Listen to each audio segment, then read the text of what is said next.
Volkswagen Bogár egész pontosan egy 1303-as 1974-ből, és eredeti, azaz Karmann féle gyári kabrió.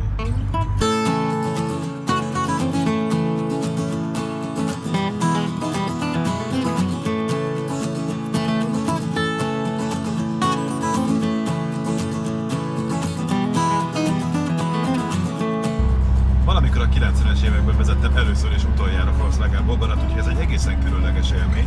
Az a vicc, hogy mivel ez egy eléggé késői modell, egy 1303-as, ezért tulajdonképpen 70-es évekbeli a technológia, eltekintve a Ford motortól, nem pedig 30-as évekbeli, mint egy Origi Bogárnál lenne.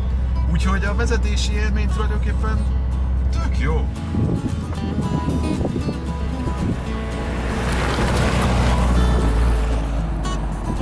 Perccel azután, hogy beleültem, már értem, hogy miért szeretik ezt az emberek. Van egy egészen különleges hangulata neki. Amikor annó a 90-es években vezettem, azt éreztem, hogy ez nem az én autóm, és most is ezt érzem, ez nem teljesen én vagyok, de simán megértem azt, aki szerelmese lesz ennek az élménynek, és többet nem is akar kiszállni. A Bogár története gyakorlatilag közhely. Olyanok is tudják a sarokpontokat, akiket amúgy nem érdekelnek a kocsik. Bár a világranglistán a Golf és a Corolla is megelőzte összdarabszámban, azok több különböző generáció összeadásával értek 30 millió fölé, míg a 21.529.464 legyártott Bogár mind gyakorlatilag azonos platformra készült. Olyannyira, hogy állítólag a karosszéria bizonyos elemei cserélhetők a legrégebbi és a legújabb példányok között. Ettől persze még fejlődött a technika, hiszen mind az elérhető alapanyagok, mind a vásárlók igénye nőtt a gyártás évtizedei során. A legnagyobb lépés talán az amerikai piacon Super Bogárnak hívott 1302 és 1303-as sorozat volt, ezek ugyanis korszerű felfüggesztést, fogasléces kormányt és tárcsaféket is kaptak. Tehát jól lassulnak, pontos a kormányuk, és vészhelyzetben is bízhatunk az úttartásukban. Szemben az alapverzió 1930-as éveket idéző és csak kis lépésekben fejlesztett tudásával.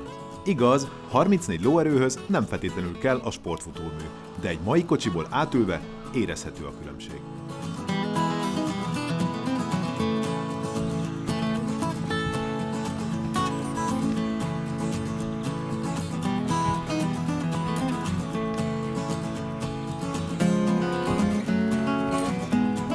Érdekes módon nyitott tetővel halkabb az autó, nem hangosabb, hanem kifejezetten halkabb. Valószínűleg arról van szó, hogy a ponyva, ahogy eltakarja a hátunk mögött rejtőzködő motort, egész egyszerűen tompítja a zaját, és hát még a nap is kisütött erre a pár percre, úgyhogy szenzációs, egész egyszerűen szenzációs, imádnivaló ez a jószág. És hát mondom, ebben a kései verzióban, tehát így a 70-es évek végén készült futóművel, fékkel és kormánnyal teljesen jól vezethető.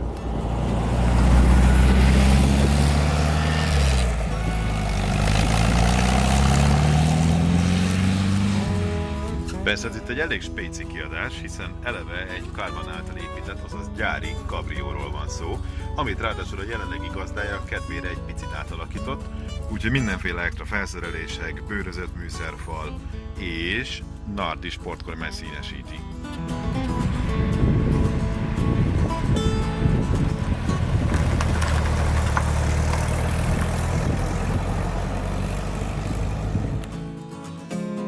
Nekem csak egyetlen gyerekkori élményem kötődik Bogárhoz, és bár az jó pofa, valahogy sosem szorult be, hogy ilyet akarok.